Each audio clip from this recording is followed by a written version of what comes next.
어제 이사야 32장의 말씀을 드릴 때에 한 왕이 오면 너희를 다스릴 것이다. 너희를 통치할 때 그분은 공의로 정의로 너희를 통치하고 다스릴 것이다. 그런 말씀을 드렸습니다. 그러면서 그분은 폭우를 피하는 곳, 광풍을 피하는 곳이 되어서 너희로 하여금 존귀한 일을 계획하게 될 것이다. 그런 말씀을 드렸습니다. 그런데 오늘 본문 9절에 나타난 말씀은 반전이 되는 그런 말씀입니다. 갑자기 말씀이 반전이 되는데 그 반전이 되는 것은 너희 아니란 여인들아, 염려 없는 딸들아, 이렇게 아니란 여인들, 염려 없는 딸들 이렇게 부르면서 말씀을 하시죠. 왜냐하면 우리가 삶을 살아가면서 우리 가운데 원하는 것이 무엇인가를 가만히 생각을 해보십시오. 우리의 삶에 원하는 것들은 사실은 그렇게 큰 것을 우리가 원하고 바라는 그런 것들은 아닙니다. 어쩌면 9절에 나타난 말씀처럼 너희 아니란 여인들아, 염려 없는 딸들아 이렇게 말한 것처럼 우리가 염려 없이 큰 일 제한 없이 그냥 편안하게 거하는 것, 그것이 어쩌면 우리가 원하는 그런 삶이기도 하죠. 그런데 갑자기 성경이 나타난 말씀은 너희 아니란 여인들아, 이렇게 염려 없는 딸들아, 아니 그게 뭐 그렇게 크게 잘못된 일인가, 이렇게 생각할 수 있는 그런 일이죠. 그런데 왜 이런 여인들에게, 이런 사람들에게 성경이 말씀하고 있는 것은 오히려 너희가 당황할 것이다, 이렇게 말씀을 하고 있나 하는 그런 말씀입니다. 그것은 다름이 아니라 오늘 성경 본문에 나타난 말씀은 안일함, 평안함, 그리고 우리가 그저 염려 없이 지내는 것, 그것이 왜 문제가 되는가, 그것을 먼저 생각을 하면 이 안일함과 평안함, 이 편안하게 그냥 지내는 게 문제가 되는 중요한 이유 중에 하나가 있습니다. 그게 뭐냐면 앞에서 그리고 맨 뒤에서 나타나는 말씀처럼 정의와 공의가 없는 안일함과 편안함이에요. 우리가 삶을 살아가면서 정의와 공의가 없는 안일함과 편안함은 뭐냐? 다른 사람들은 어떻게 되든지 상관이 없는 거죠. 나만 그냥 편안하게 잘 지내면 되고, 나만 문제 없으면 되고, 나만 괜찮으면 되는 거예요. 나만 괜찮으면. 왜 이 사람들은 지금 괜찮습니까? 10절 말씀을 보면 너희 염려 없는 여자들아, 1년 남짓 지나면 너희가 당황하리니 포도 수확이 없으며 열매 거두는 일들이 이르지 아니할 것이다. 지금은 수확이 잘 되는 거죠. 지금은 열매가 있는 거죠. 그러니까 수확과 열매를 거두어서 마치 부자가 창고를 크게 지어놓고 내 영혼아 이제 먹고 마시고 즐기자, 이렇게 이야기하는 것처럼 자기 영혼을 위해서 향해서, 자기를 향해서 자 이제 먹고 마시고 즐기자, 이게 편안함, 이게 안일함, 그런 거죠. 그런데 성경은 너희가 1년 지나면 그럴 일이 없을 거다, 너희에게 수확이 없을 거다, 이렇게 말씀합니다. 너희가 수확이 없을 것은 말씀해 보니까 너희가 당황하게 될 거다. 그래서 벗은 몸을 드러내고 그리고 배로 허리를 동일 일이 생길 거다. 배로 허리를 동이는 일이 뭡니까? 배는 슬픔. 우리가 옷을 상을 당했을 때 상배 옷을 입잖아요. 그 배옷을 입는 것처럼 배옷은, 배로 허리를 동이는 것은 너희가 슬퍼할, 힘들고 어려워질 일이 당할 거다, 이렇게 말씀하는 겁니다. 왜냐? 그들은 좋은 밭으로 인하여 열매 많은 포도나무로 인하여 가슴을 치게 될 거다. 좋은 밭, 포도나무가 가시와 찔레가 나는 그런 성읍이 될 거다. 너희의 성읍 기쁨에 기뻐하던 모든 성읍에서 집에서 그런 모든 것들이 다 나게 될 거다. 이렇게 말씀하죠. 그러니 너희가 슬퍼할 수밖에 없다. 이렇게 얘기하는 겁니다. 그러면 오늘 성경 본문을 좀 더 뒤로 가서 말씀 15절 말씀에 보면 그렇게 되어 있습니다. 마침내 위에서부터 영을 우리에게 부어 주시리니 광야가 아름다운 밭이 되며 아름다운 밭을 숲으로 여기게 되리라. 광야가 아름다운 밭이 되고 숲이 오히려 밭이 된다? 여기 성경에 나타난 말씀을 보면 이게 무슨 얘기냐? 우리가 그리스도인들이 진짜 가져야 된 안일함, 평안함, 그것은 어디로부터 와야 되냐면 성령으로부터 와야 된다는 거예요. 성령께서 오셔서 우리 안에 오실 때에 뒤에 나타난 말씀처럼 그때야 정의가 광야에 거하고 공의가 아름다운 밭에 거할 거다. 이렇게 성경이 말씀하는 거죠. 정의와 공의가 있는 그러한 땅, 정의와 공의가 있는 사람. 그러면 좀 더 말씀을 드리면 그렇습니다. 예수를 믿으면서 기도 내용이 뭡니까? 예수를 믿으면서 우리가 기도하는 기도 내용이 다른 거 아니고 늘 기도 내용이 하나님 우리 집 편안하게 해주세요. 우리 집 잘 되게 해주세요. 우리 애 편안하게 해주세요. 직장 취업하게 해주세요. 하나님 건강 주세요. 그 내용들이 다 뭔데요? 그런 내용들이 이웃과는 얼마나 관계를 가지고 있나요? 사실은 신앙생활을 오래 해도 목사님 기도할 제목이 없습니다. 기도 5분 하면 매일 똑같은 기도잖아요. 목사님 건강 주세요. 하나님 건강 주세요. 하나님 돈 주세요. 하나님 직장 주세요. 하나님 편안하게 해주세요. 하나님 문제 없게 해주세요. 문제 다 해결해주고 하나님께서 아무 일 없이 그냥 잘 지내게 해주세요. 더 이상 기도할 게 없어요. 더 이상 나라를 위해서 기도할 일이 있나? 교회를 위해서 기도할 일이 있나? 옆집을 위해서 기도할 일이 있나? 목장 식구를 위해서 기도할 일이 있나? 그냥 늘 기도가 오늘 성경에 나타난 말씀처럼 편안함, 안일함, 그것을 위해서 그냥 기도할 뿐이에요. 교회를 처음 나오는 이유 중에 하나도 사실은 그거 아닙니까? 교회를 처음 나오는 이유 중에 하나도 하나님 염려 없이 살게 해주세요. 이거거든요. 근데 그게 평생 가. 평생 그 기도만 해. 그러다 죽어. 그러다가. 그런데 성경 우리에게 말씀하는 한 왕 그분이 오시면 그분은 정의, 공의 그것을 가지고 다스리실 거다. 그분이 오셔서 정의와 공의를 가지고 다니면 너희가 그냥 긴장감 없는 그냥 안일함으로 사는 거 그게 너희 삶에 만족이 되지는 않을 거다. 그 이야기 하시는 거예요. 그게 너희 삶에 그냥 만족이 되지는 않을 거다. 그분이 오시면 우리에게 향하는 일이 어떤 겁니까? 다시 말씀을 위로 조금 더 넘어가서 7절, 8절 말씀을 보면 어제도 말씀을 드렸지만 그렇습니다. 악한 자는 그 그릇이 악하여 악한 계획을 세워 거짓말로 가련한 자를 멸하며 가난한 자가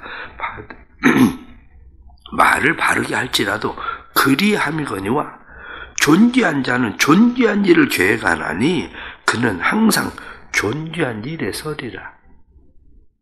예수를 믿고 어제 말씀을 드릴 때에 삶의 의미와 목적이 달라지지 않으면 그 사람은 평생을 살아도 똑같아진다고 얘기를 했잖아요.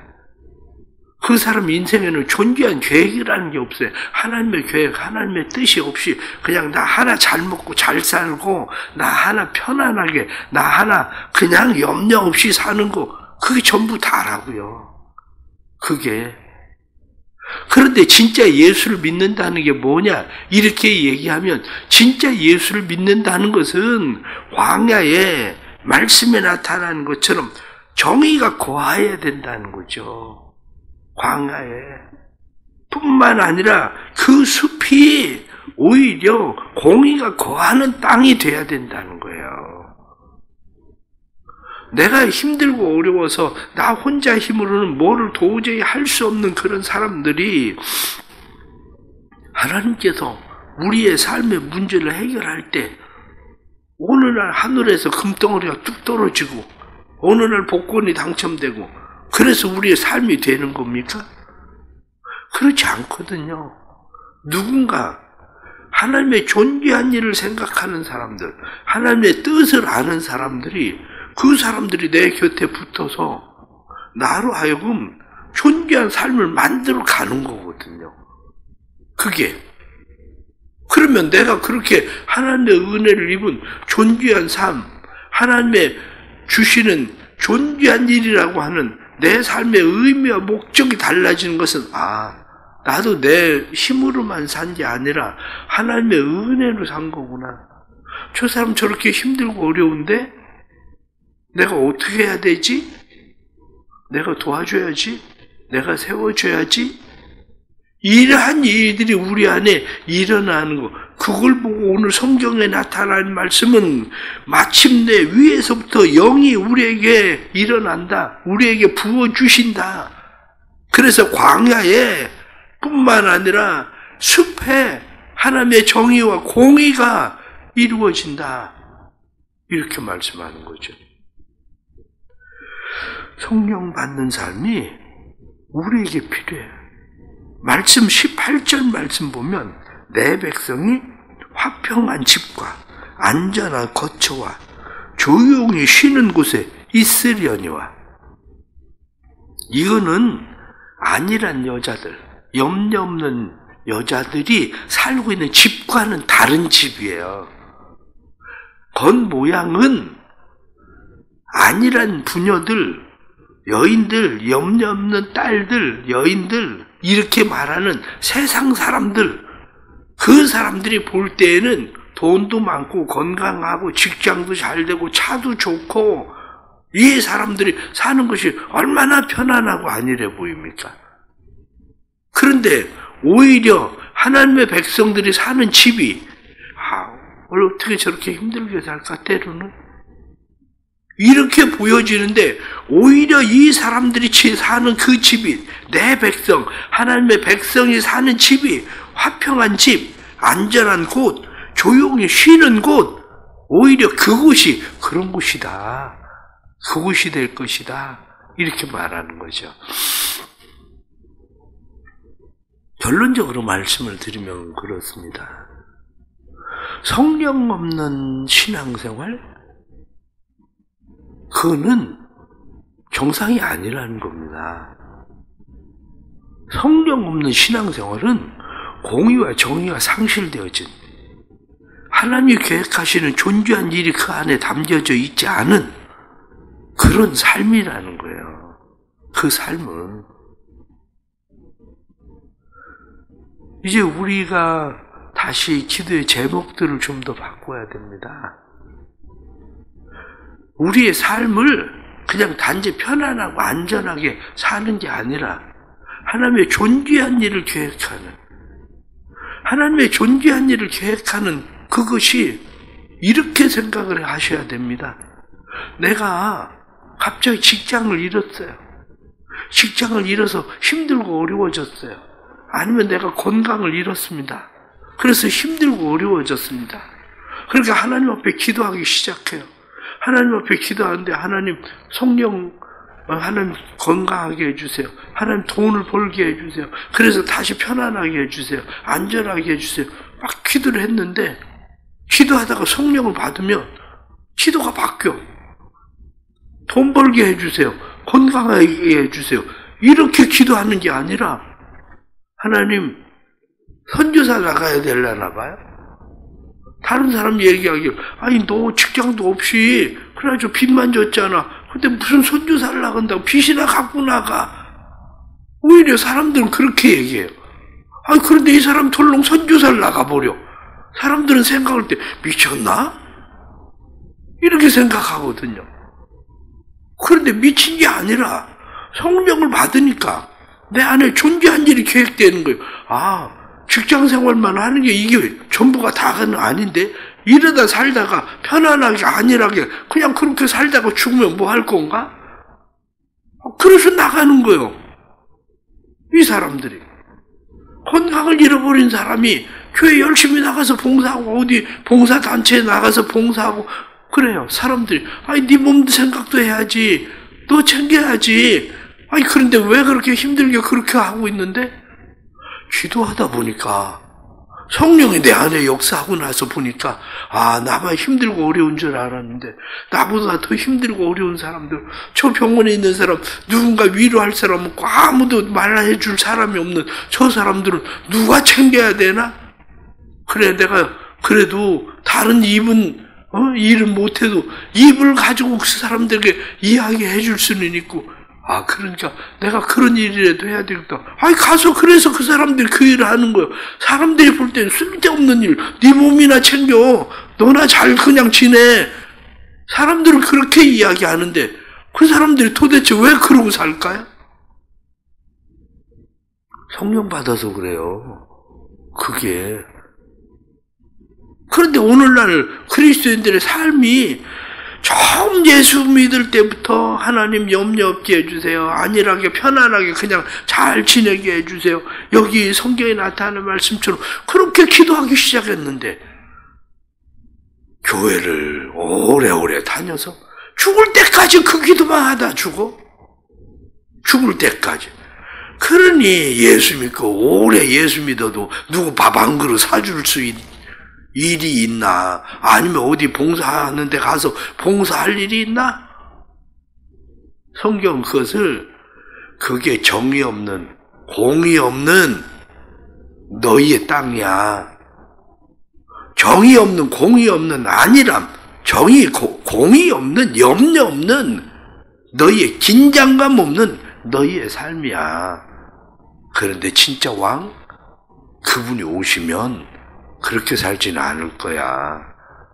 왜냐? 악한 자는 그릇이 약해서 항상 그 그릇을 바꾸지 못하니까 매일 생각하고 계획하는 일이 가련한 자 멸시하고 가난한 자들 보아도 그냥 못 본 체하고 그리고 그러나 존귀한 자는 존귀한 일을 계획한다.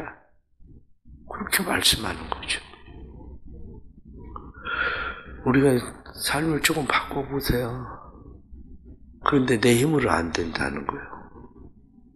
말씀에 나타난 것처럼 악한 자는 그 그릇이 악하여 우리의 원래 그릇은 악합니다. 우리의 원래 그릇은 나만 알아요. 우리의 원래 그릇은 나만 편안하면 돼요. 우리의 원래 그릇은 나만 안전하면 돼요. 그런데 성경 말씀하기를 성령 그분이 오시면 새 사람이 된다. 누구든지 그리스도 예수 안에 있으면 새로운 피조물이 된다. 성경은 그렇게 말씀하는 거죠.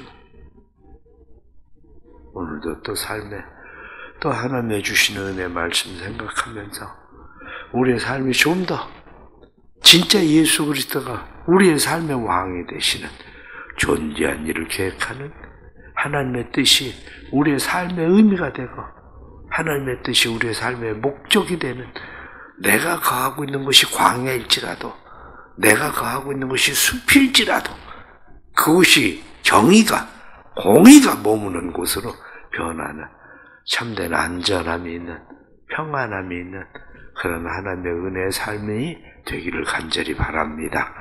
기도하겠습니다. 하나님 아버지 우리의 삶을 붙들어 주옵소서. 우리의 삶에 늘 세상적인 안일함, 세상적인 편안함을 구하며 살아갑니다. 그러나 안일한 여자들아, 부녀들아, 염려 없는 딸들아, 부녀들아, 너희가 긴장감을 가져라. 너희가 얼마 지지 않으면 너희의 삶에 모든 것들이 잃어버리는, 오히려 배로 허리를 동여야 되는 일이 일어날 것이다. 그리고 말씀한 것처럼 부자가 이야기하기를 창고를 늘리고 이제는 먹고 마시고 즐기자 이렇게 이야기해도 오늘 밤 내가 내 영혼을 거두어가면 내 것이 누구 것이 되겠느냐. 성경에 말씀하던 것처럼 우리의 삶이 그런 삶이라는 것을 깨닫지 못하고 늘 세상적인 것들을 구하며 살아갑니다. 그저 좀 더 건강하고 좀 더 돈 많이 벌고 좀 더 좋은 직장에 가고 그것이 우리의 인생의 삶의 목적이 목표가 돼서 그렇게 살아가는 삶입니다. 그러나 하나님은 은혜 베풀어 주셔서 다시 우리의 삶이 하나님의 은혜의 삶으로 돌아갈 수 있도록 주님 도와주옵소서. 우리의 머무는 것이 정의와 공의가 사라진 것이 아니라 정의와 공의가 이루어지는 곳이 될 수 있도록 주님 도와주옵소서. 자라놓은 성도들 가정마다 하나님의 정의와 공의가 실행되고 다스리는 왕 하나님으로 인하여 성령이 부어진 새로운 피조물 되게 해주셔서 내가 거하는 직장, 내가 거하는 곳, 그리고 가정, 이웃, 이 나라에 하나님의 정의와 공의가 실현되는 놀라운 은혜가 나타나도록 우리를 하나님의 도구로 사용해 주옵소서. 주님의 교회가 귀한 사명 잘 감당하는 교회 되게 하셔서 이 교회가 땅끝까지 복음 전하는 교회, 힘들고 어려운 가운데 있는 사람들을 도울 수 있는 교회 되도록 주님, 이 교회가 머무는 곳곳마다, 교회의 손길이 닿는 곳곳마다 하나님의 정의와 하나님의 공의가 실현되도록 도와주옵소서. 예수님의 이름으로 기도드리옵나이다. 아멘.